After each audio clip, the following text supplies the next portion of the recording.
и в странах, которые находятся за тысячи километров от Беларуси. Объявленные санкции уже не являются точечными. Они направлены на удушение экономики и ухудшение уровня жизни людей. Применяемые сегодня санкции, некоторые договорились до того, что объявляется экономическая война. Это худшее проявление экономического и финансового терроризма. Представители некоторых государств рапортуют о полной открытости их границ для выезда из Украины украинцев и иностранцев, граждан третьих стран.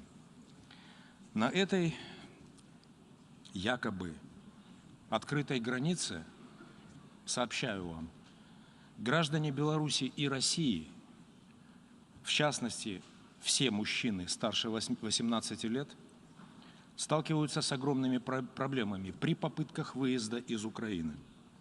Украинские власти не выпускают их из страны, и россияне и белорусы фактически удерживаются в качестве заложников. Известны также случаи проявления расизма и дискриминации, избиения и выкидывания через границу иностранных граждан польскими пограничниками.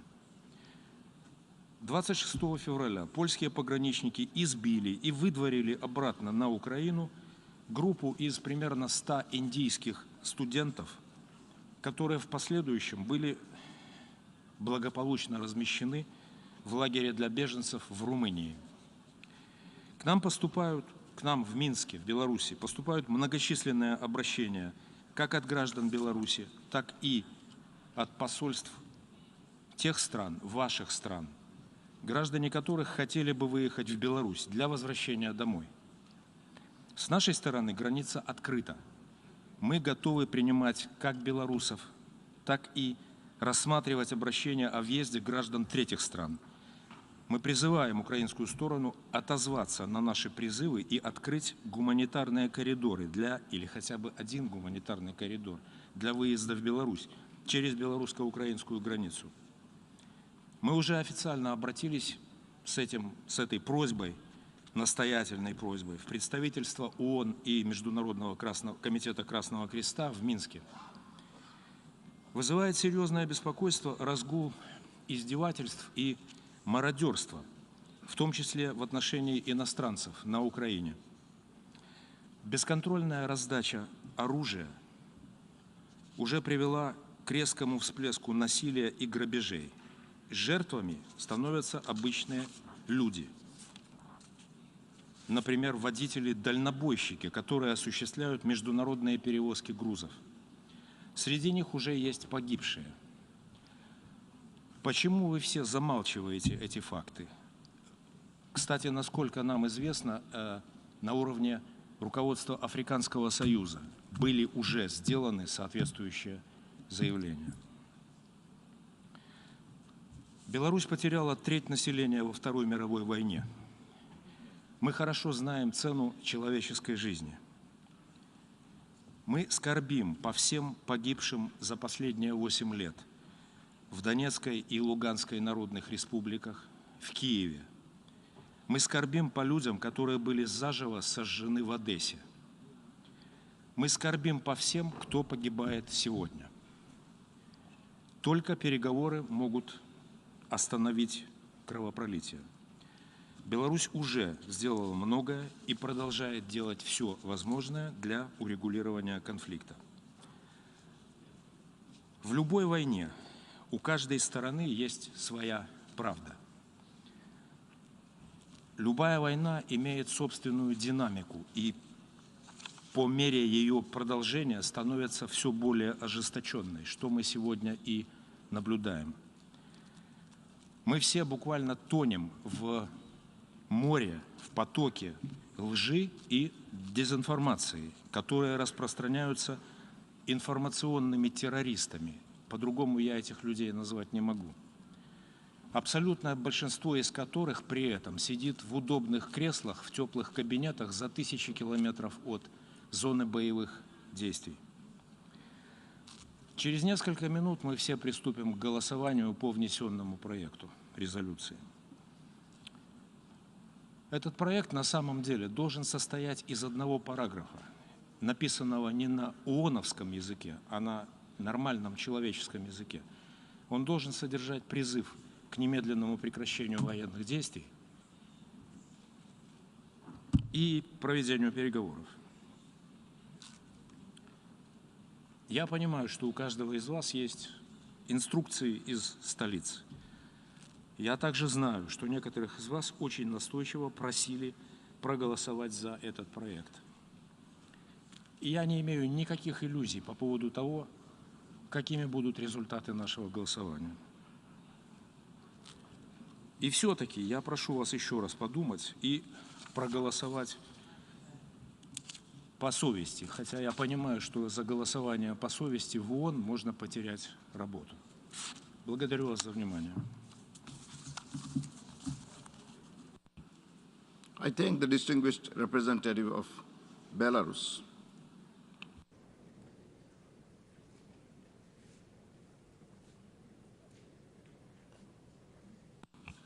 And now I give the floor to the distinguished representative of the United States.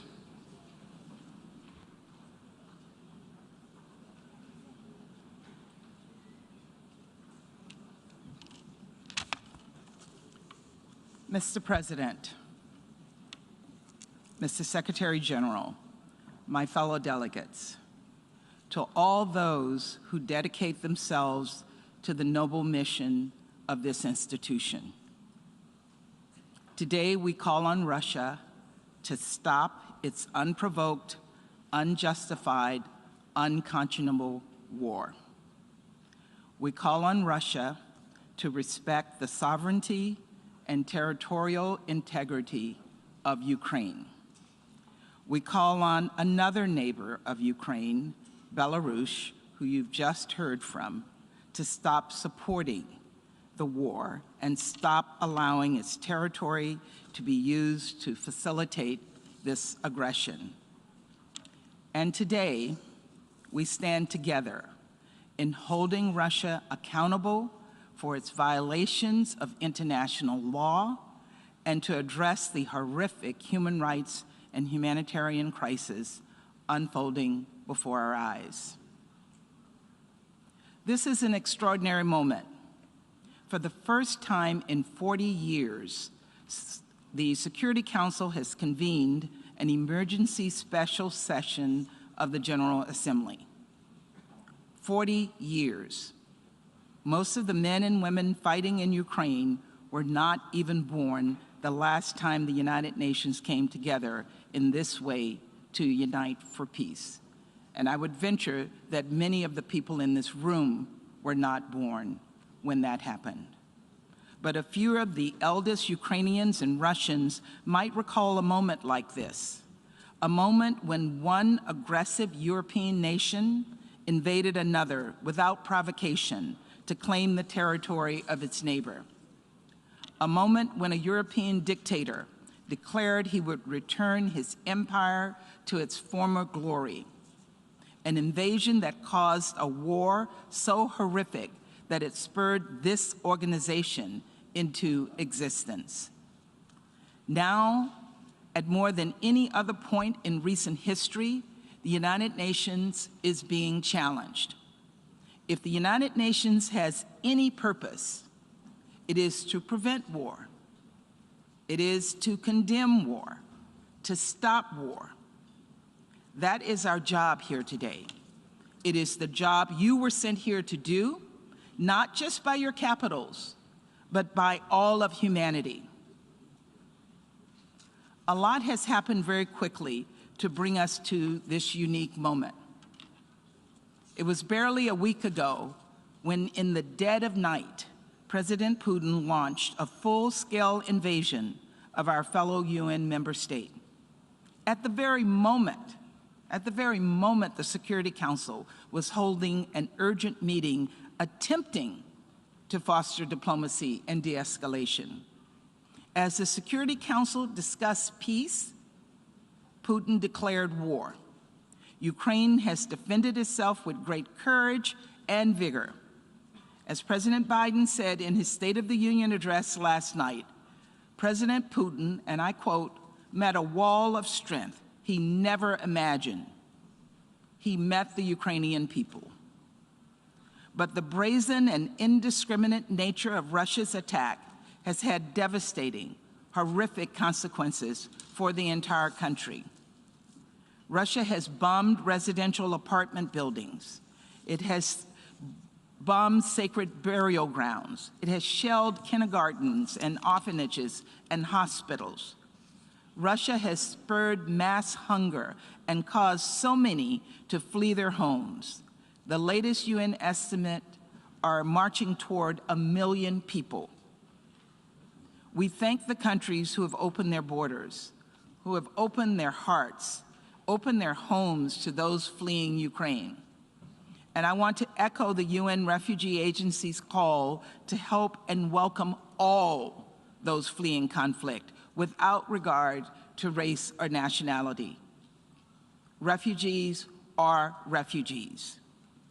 For those who remain, Russia is destroying critical infrastructure, vital services which provide millions of people across Ukraine with drinking water to stay alive, gas to keep people from freezing to death. And now it appears Russia is preparing to increase the brutality of its campaign against Ukraine.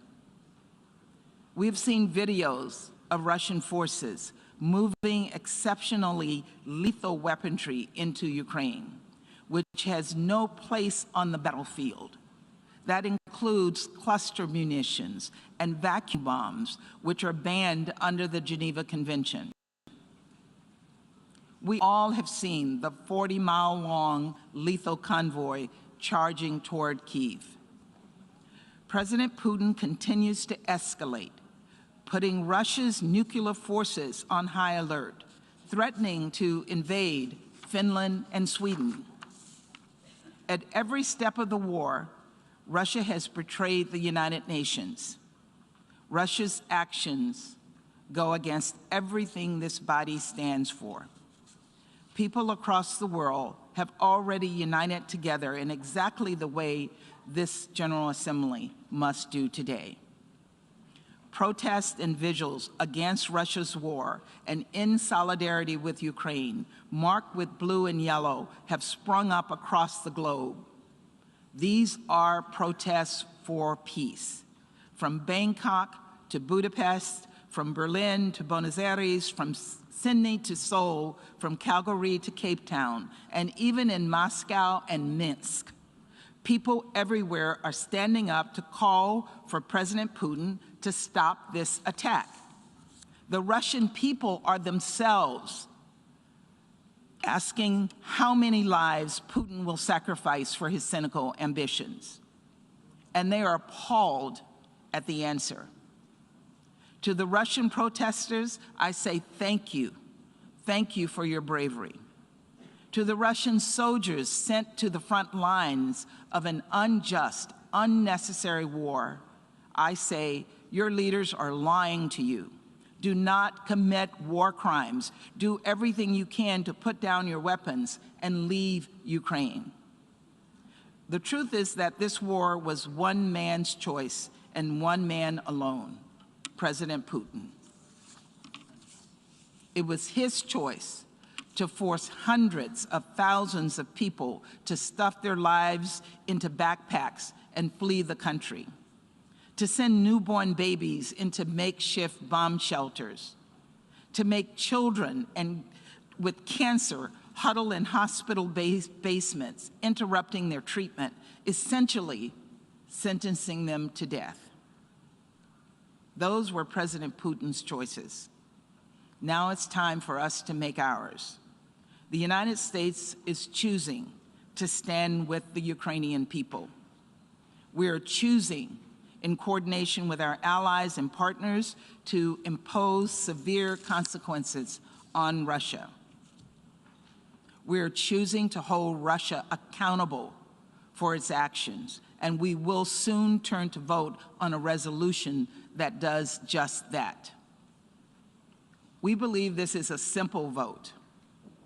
Vote yes if you believe UN member states, including your own, have a right to sovereignty and territorial integrity. Vote yes if you believe Russia should be held to account for its actions. Vote yes if you believe in upholding the UN Charter and everything this institution stands for. Thank you very much. I thank the distinguished representative of the United States.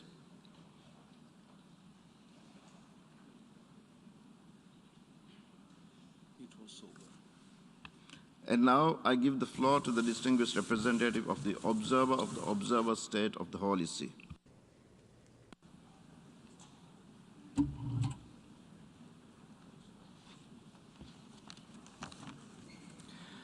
Mr. President, Mr. Secretary General, thank you for calling this emergency special session, as in recent days we have been shaken by something tragic, war.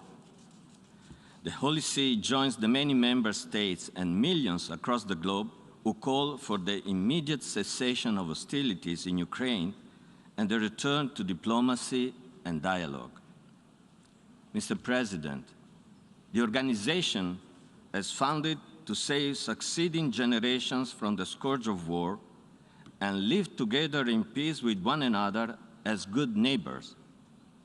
It is the duty of all states to seek to resolve disputes through negotiation, mediation, or by other peaceful means, even when war has commenced.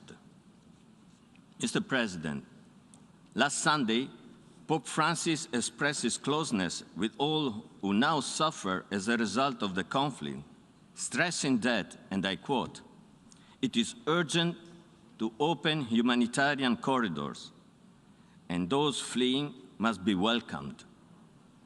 With heart broken by what is happening in Ukraine, and let us not forget the wars in other parts of the world, I repeat, put down your weapons.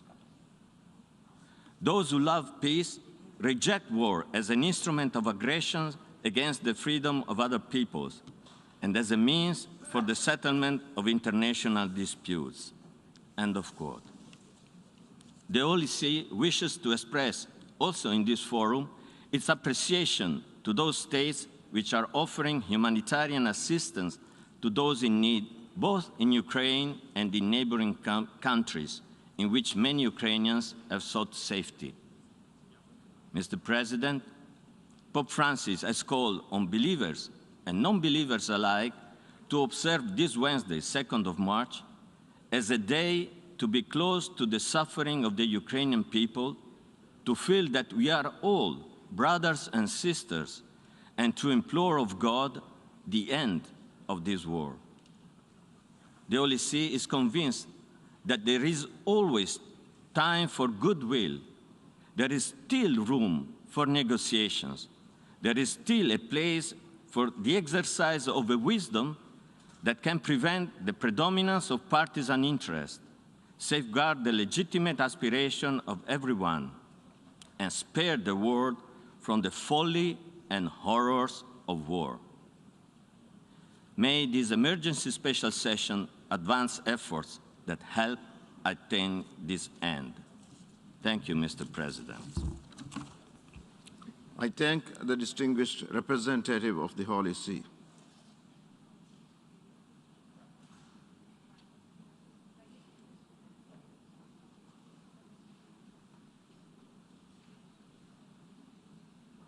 I now give the floor to the observer of the Sovereign Order of Malta.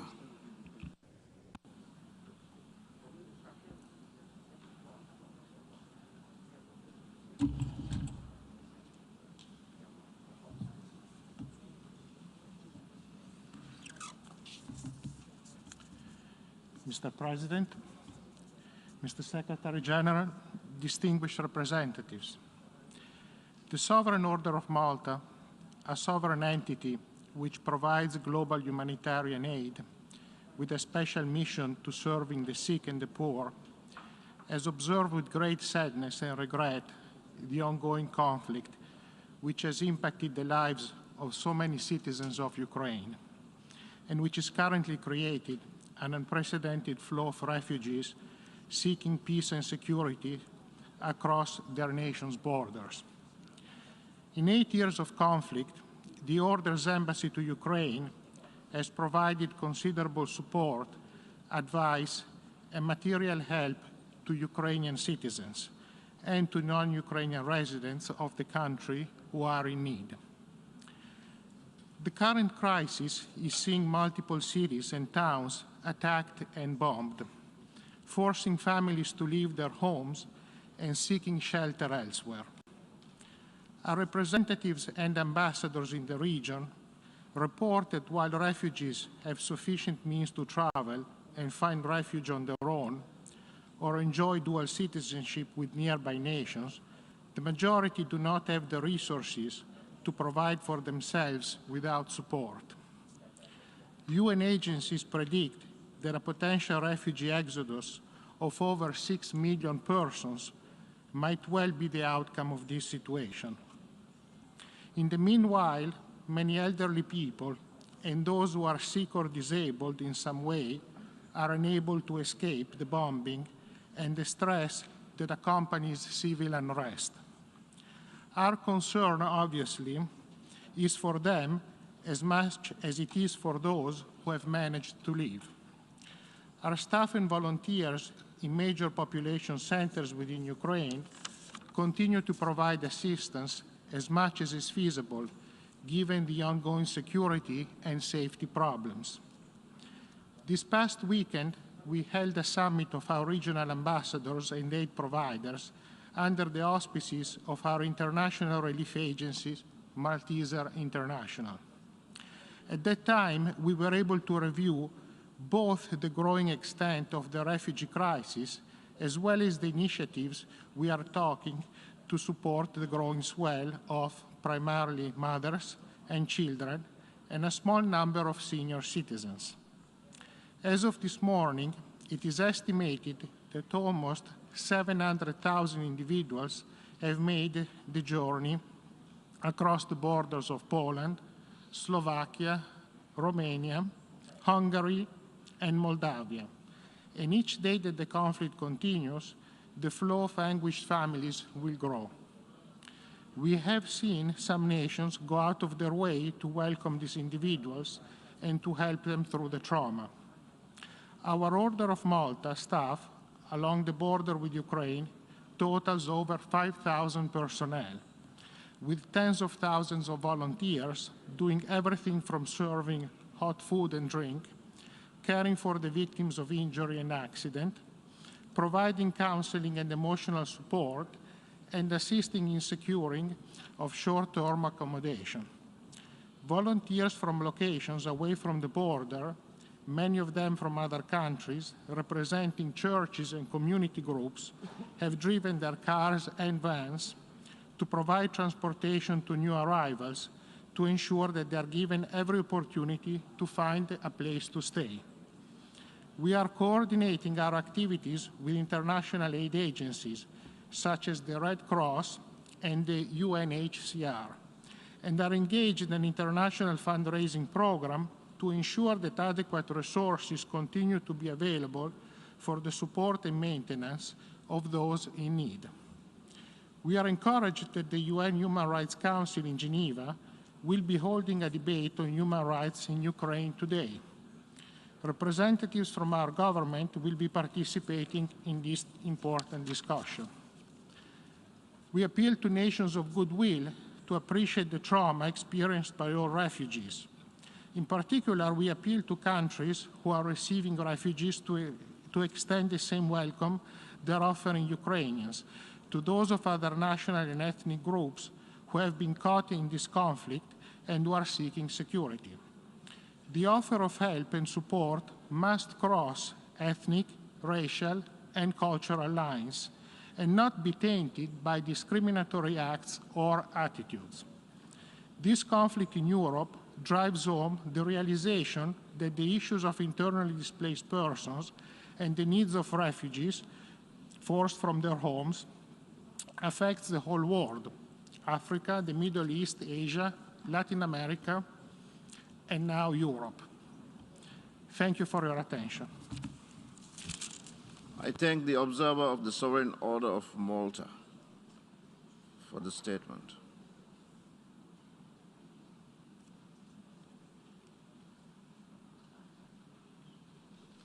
I now give the floor to the observer of the International Institute for Democracy and Electoral Assistance.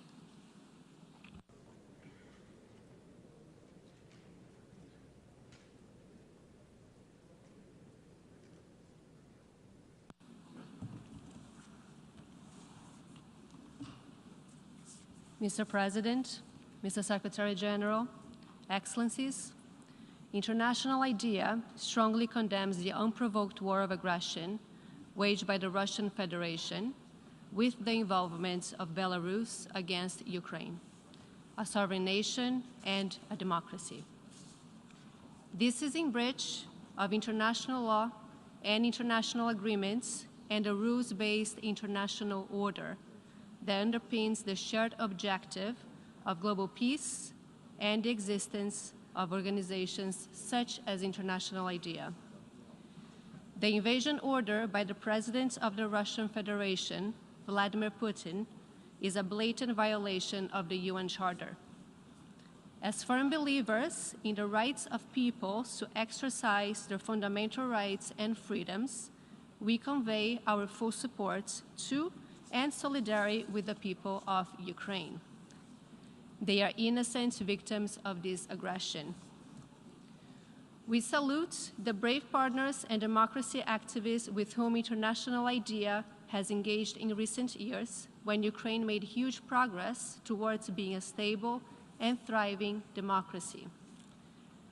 We call on the international community to spring into action to protect them and mitigate the humanitarian consequences of the invasion. We cannot fail to note that the military operation was launched while the UN Security Council was meeting to discuss the crisis. We reiterate our firm belief that international crises should be addressed through the means of multilateral diplomacy and resolved on the basis of the principles of the Charter. It is particularly unfortunate that this naked rejection of these principles happens during a pandemic that has rendered evident the need for increased global cooperation to make the world governable and to achieve justice for all. In these days, we are witnessing what an unchecked ruler, for decades trampling fundamental rights and freedoms of his own citizens, can do to undermine peace and democracy beyond his own borders. Ukraine is a country that has successfully reached democratic standards over the past 2 decades, from respecting media freedoms to free and fair elections, local democracy, and the fight against corruption. It is no wonder President Putin is scared of such democratic vibrancy at his doorstep. This is a pivotal moment for Democrats all over the world to stand united in support of Ukraine. It is also the moment to reinforce action to counter and to prevent the rise of authoritarian regimes elsewhere, which cannot survive without kleptocracy and the systematic violation of human rights and freedoms. We call on Russia to immediately withdraw its military forces and fully respect Ukraine's sovereignty. Revanchist interpretations of history and attempts to change borders based on ethno-nationalist fantasies offer not a luminous path for humanity, but a route towards darkness and endless cycles of violence. They certainly don't provide any hope to the younger and unborn generations that will bear the brunt of the climate crisis, or to the billions of vulnerable people around the world that are yet to realize the promise of a life free from fear and want, and the promise of the Agenda 2030. Those are the real challenges of our age. We encourage the UN Secretary General, Antonio Guterres, to make use of his good offices to advance ceasefire talks, humanitarian access to the war-affected areas, and protection of civilians, and particularly the most vulnerable ones. We urge UN member states to adopt and enforce sanctions against the Russian Federation until withdrawal of their forces from Ukraine and the full restoration of its territorial integrity. We urge UN member states to do whatever it takes in compliance with the principles of the UN Charter to stop this war and prevent any further escalation of conflict. International IDEA will do its part in collaboration with the United Nations, our member states, and other democratic governments and organizations to protect in Ukraine and elsewhere the principle that every country has a right to freely determine its own fate on the basis of the will of the people, freely expressed. Democracy's institutions and processes are the best means to protect their right. Today, we must stand up for these principles. Today, we must stand up for Ukraine, which embodies these principles and defends them to our greatest respect. Diakuyu, thank you. I thank the distinguished observer of the International Institute for Democracy and Electoral Assistance. We have heard the last speaker in the debate on this item.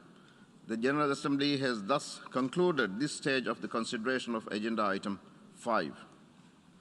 The Assembly will resume its consideration of Agenda Item 5, entitled Letter dated 28 February 2014 from the Permanent Representative of Ukraine to the United Nations, addressed to the President of the Security Council, S/2014/136, to take action on a draft resolution issued as document A/ES-11/L1. I now give the floor to the distinguished representative of Ukraine to introduce draft resolution A/ES-11/L1.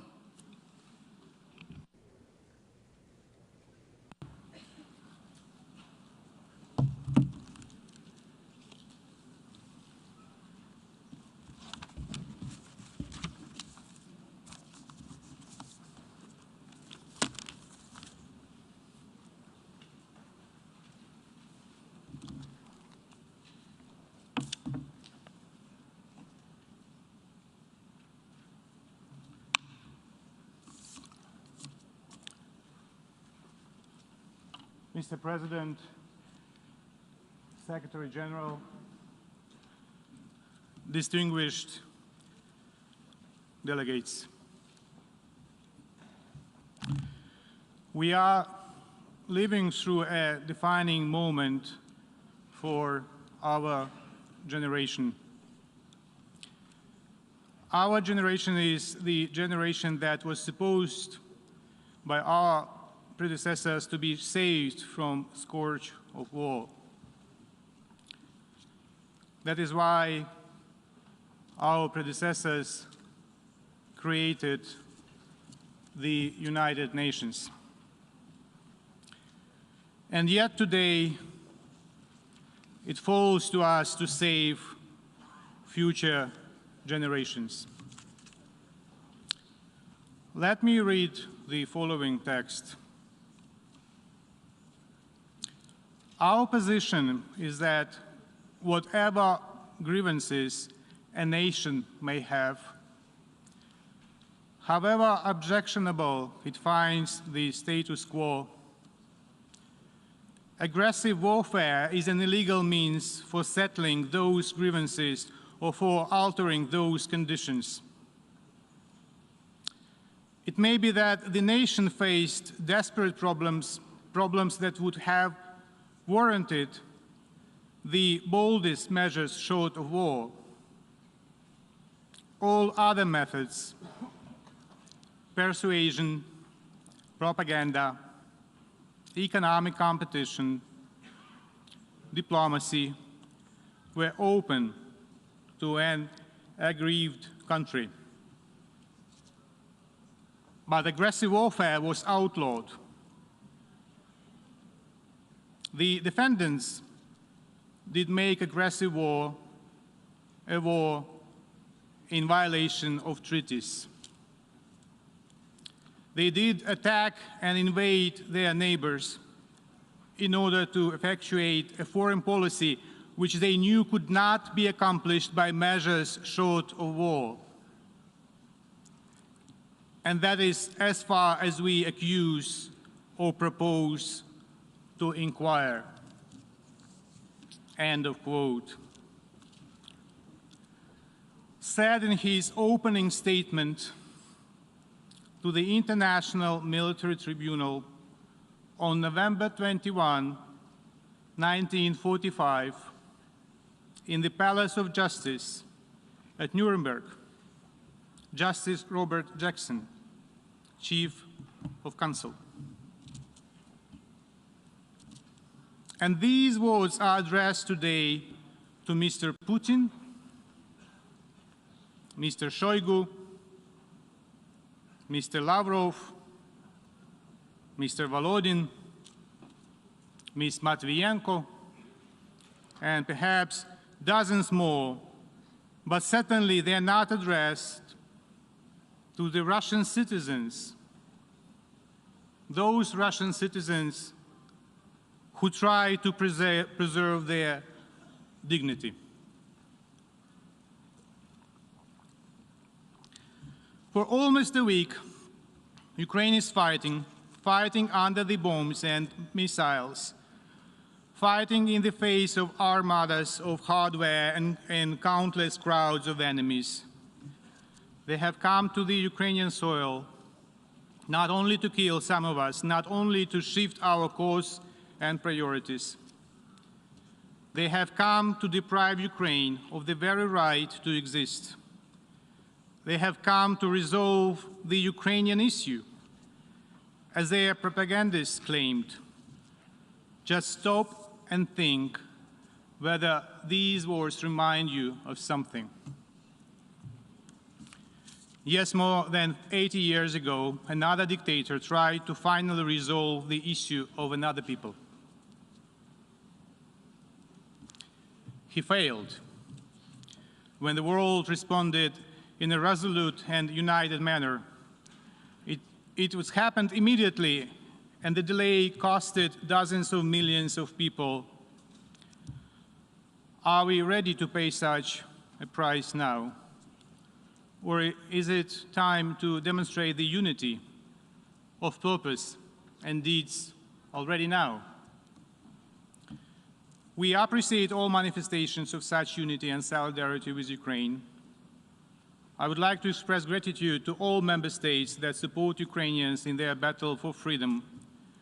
I would also like to thank those member states that accepted Ukrainian refugees, mostly women and children. More than 500,000 have already fled from Russian missiles and shells. I will not recite all facts of new war crimes and crimes against humanity that the Russian troops have committed since my previous statement 2 days ago. The list is so long that it will run out of time. The crimes are so barbaric that it is difficult to comprehend. Facing the total resistance of the Ukrainian population, Putin's regime has proceeded to widespread use of indiscriminate weapons such as multiple rocket launchers and aerial bombs against the residential areas. Ukrainians are being killed by Russian ballistic missiles and thermobaric weapons. Just yesterday, Kyiv, Kharkiv, Zhytomyr, Mariupol, Melitopol, and many other cities and towns sustained heavy shellings that killed dozens of innocents, including children. Ukraine deeply regrets that a student from India has become a victim of this shelling by the Russian armed forces in Kharkiv. We offer our deepest sympathies to India and the relatives of the victim. A Chinese citizen was also injured in another Ukrainian city because of Russia's deadly attacks. The Ukrainian and foreign citizens have become hostages of the Russian armed aggression against Ukraine. In Kiev, Russian murderers hit the city TV tower, killing 5 passerbys. One of the missiles dropped on the Babin Yar Holocaust Memorial, a sacred place of commemoration of Jews, Ukrainians, Roma, and representatives of other ethnic groups killed by Nazis during the World War II. What an irony when victims of Nazis are being killed for the second time by Nazi modern followers. As the President of Ukraine asked, what was the point of repeating the slogan, never again, in 80 years? It's already clear that the goal of Russia is not an occupation only. It is genocide. On 7th and 8th of March 2022, the International Court of Justice will hold public hearings in the case concerning allegations of genocide under the Convention on the Prevention and Punishment of the Crime of Genocide. Ukraine versus Russian Federation. Also, the prosecutor of the International Criminal Court has decided to proceed with opening of a formal investigation into the situation in Ukraine. Unprovoked escalation of Russian aggression against Ukraine gives reasons to believe that crimes within the jurisdiction of the ICC continue to be committed on the territory of Ukraine. Along with the situation in Crimea and Donbass, recent events suggest that aggressors' troops continue to commit war crimes and crimes against humanity. Dear colleagues, one might consider observing the bloodshed in Ukraine that it is not my war. It is a mistake. The evil will never stop. It requires more and more space to conquer. If tolerated, it advances further and further. The draft resolution is one of the building blocks to build a wall to stop it, to stop in Ukraine and not to let it go further. The wall that will protect all of you, in particular younger generations. Distinguished delegates, by voting today, you also reconfirm your country's commitment to the UN Charter. After the vote, I invite you, ambassadors and representatives, to stop by the Indonesian lounge and to sign this little blue book. Little but of global magnitude. Every vote in favor of the resolution and every signature of country that voted in favor would be a historical reconfirmation of the Charter. It is very easy, ladies and gentlemen, to sign the Charter at time of peace. It is the duty to sign and reconfirm and implement the Charter at the time of war. So stop by the Indonesian lounge, put the name of your country if you voted in favor, and after you sign this book, I will hand it over to the Secretary General for keeping the book in his office, in front of him. So at every single moment, the Secretary General will get an inspiration from the overwhelming majority of nations who still trust in the UN, who still trust in the UN Charter.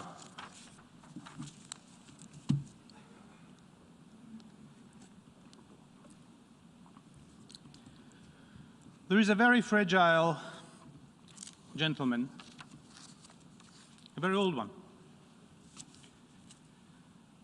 He was born in a territory that was part of the Kingdom of Hungary. he will celebrate his 102 years birthday in 9 days. His name is Benjamin Ferencz. Benjamin Ferencz was an investigator of war crimes, a chief prosecutor at one of the 12 subsequent trials of Nuremberg. Later, he became an advocate of international rule of law and for the establishment of the International Criminal Court.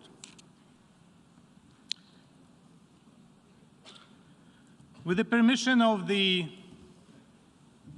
producer, I would play a couple of seconds of his words, and I want you to listen very carefully. Hard to do. 3 words: law, not war. If you can do that, you save every day billions of dollars, which you can use to deal with the legitimate complaints of old people who need medical care, students who have to pay for their tuition, all the legitimate complaints which could be solved if we didn't spend the money on weapons to kill them instead of helping them. And that is the current system. Now, how are you going to do it? I will end by telling you how to do it and the principles which have guided me. There are 3 principles. 1, never give up. 2, never give up. 3, I hear you, never give up. Good luck. I wish you the best of luck.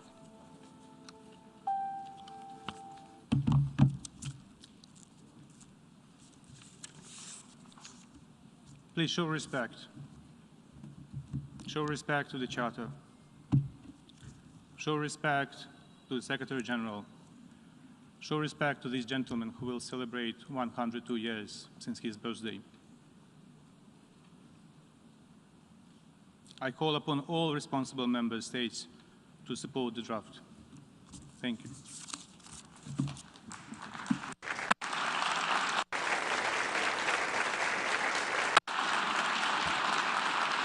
I thank the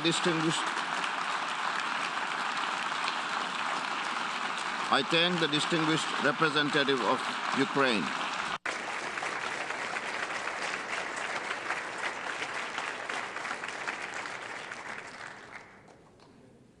We shall now proceed to consider draft resolution A/ES-11/L1 entitled Aggression Against Ukraine. Before I open the floor for explanations of vote before the vote, may I remind delegations that explanations of vote are limited to 10 minutes and should be made by delegations from their seats. I give the floor to the distinguished representative of Russian Federation.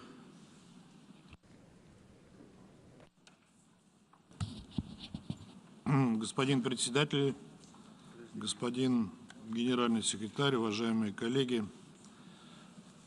Россия просит поставить проект резолюции на голосование.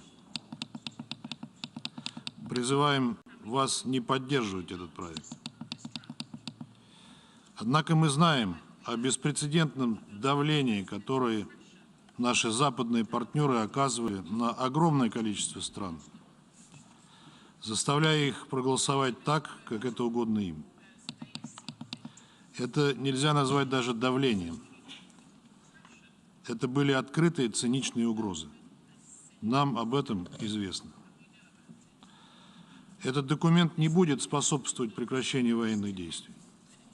Наоборот, он может ободрить киевских радикалов и националистов и дальше любой ценой определять политику в стране, удерживая в заложниках мирное население. Причем не в переносном, а в прямом смысле этого слова. Сейчас именно так и происходит в ряде крупных городов Украины, где население используется в качестве живого щита. Сегодня стало известно, что вооруженные силы Украины не дают мирным жителям Мариуполя покинуть город. Удерживают их в том числе женщин и детей, в одной из школ Мариуполя.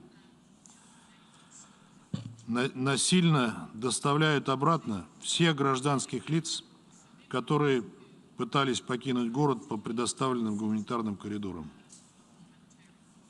Нам также известно и о планируемых националистическими батальонами провокациях, которые они заготовили с участием гражданского населения, с тем, чтобы впоследствии обвинить в этом российские войска.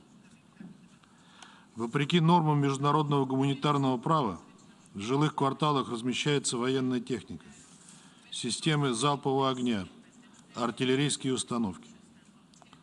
Мы сегодня передадим примеры подобных действий руководству ООН, которое до настоящего момента утверждало, что не располагает подобными свидетельствами. Хотя видеоролики, снятые простыми украинскими гражданами, свободно распространяются в интернете. Ответственность за это полностью лежит на украинских властях, так же, как и за безответственную и преступную раздачу оружия всем желающим, включая выпущенных из тюрем заключенных.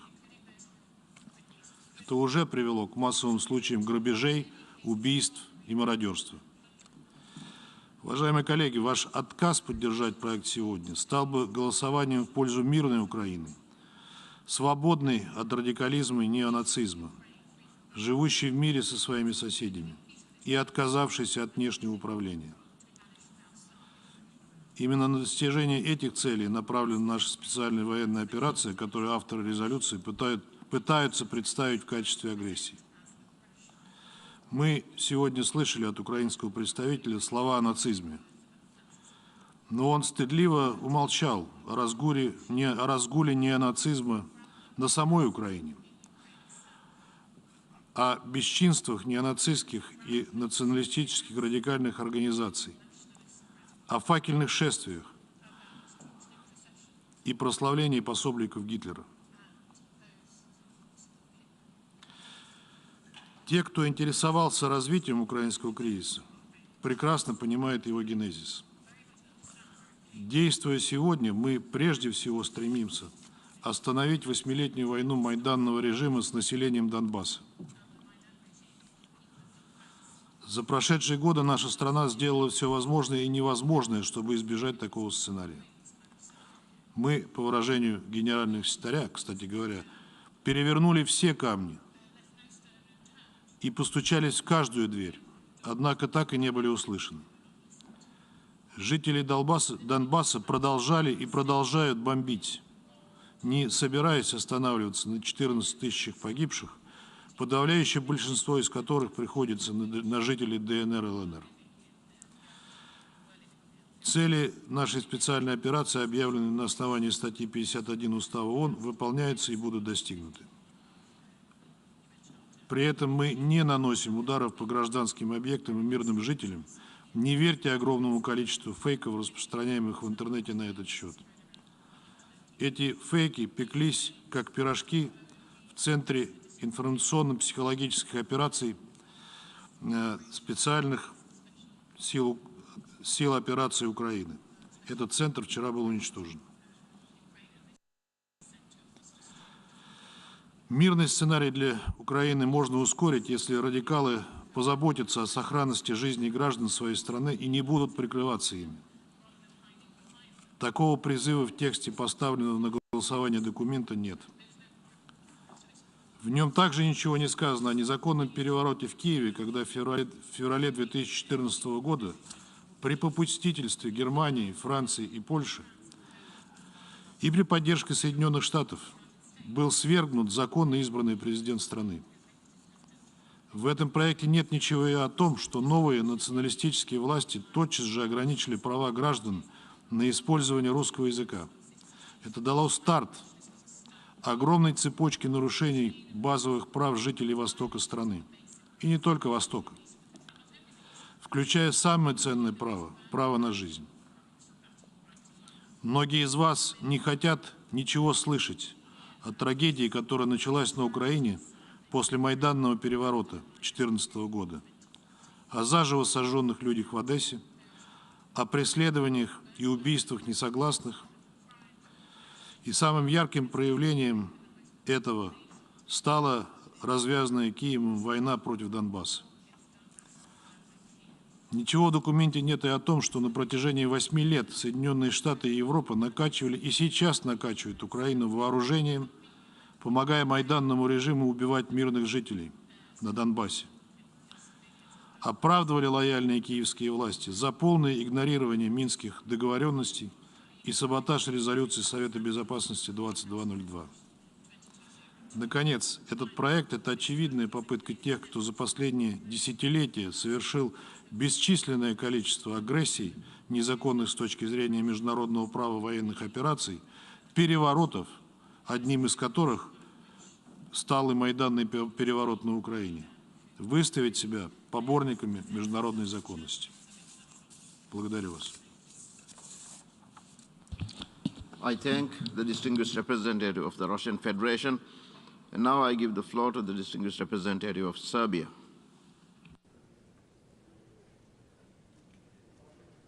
Most sincerely regrets events taking place in the east of Europe. Russia and Ukraine have always been friendly country to the Republic of Serbia, and Serbian people perceives Russians and Ukrainians as fraternal nations.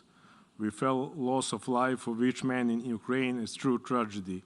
The Republic of Serbia is committed to observing principles of territorial integrity and political independence of states as one of the basic principles of international law based on UN Charter and final act from Helsinki from 1975, which guarantees the right of states to inviolability of borders, just like it is committed to preservation of sovereignty and integrity of its own territory. The Republic of Serbia, likewise, advocating respect for territorial integrity of other sovereign nations, and regardless of not agreeing with all formulation state in resolution, will vote in favor of resolution. I am obliged to point to PP 13 and remind that the first attack against a sovereign state on the soil of Europe after the Second World War took place not so long ago, in 1999, when 19 countries attacked, at that time, Federal Republic of Yugoslavia, primarily Republic of Serbia, when there was no appropriate reaction of such distinguished institution to this flagrant violation of UN Charter, despite the fact they still suffer from consequence of severe violation of fundamental principles of international law by others. Serbia is not giving up these principles even today. The Republic of Serbia will continue to advocate termination of conflicts, expecting that the parties will invest additional efforts into reaching diplomatic solution and creating conditions for peace throughout dialogue. Serbia will provide all kind of humanitarian aid to endangered Ukrainian citizens while remaining committed to peace and consistent respect for international law. Thank you.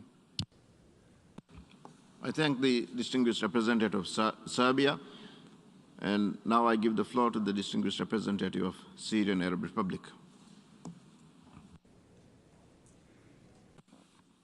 شكرا سيد الرئيس. سيد الرئيس، إن مشروع القرار المعروض أمامنا اليوم يمثل بوضوح نهجا منحازا يستند إلى دعاية سياسية وأداة من أدوات الضغط والابتزاز السياسي. لقد حرص معدو مشروع القرار على تضمينه لغة عدائية موجهة ضد الاتحاد الروسي تستهدف النيل من مواقفه المشروعة والمستند إلى مشاغله الأمنية وحقه في حماية أرضه وشعبه من التهديد الحقيقي للأمن القومي الروسي.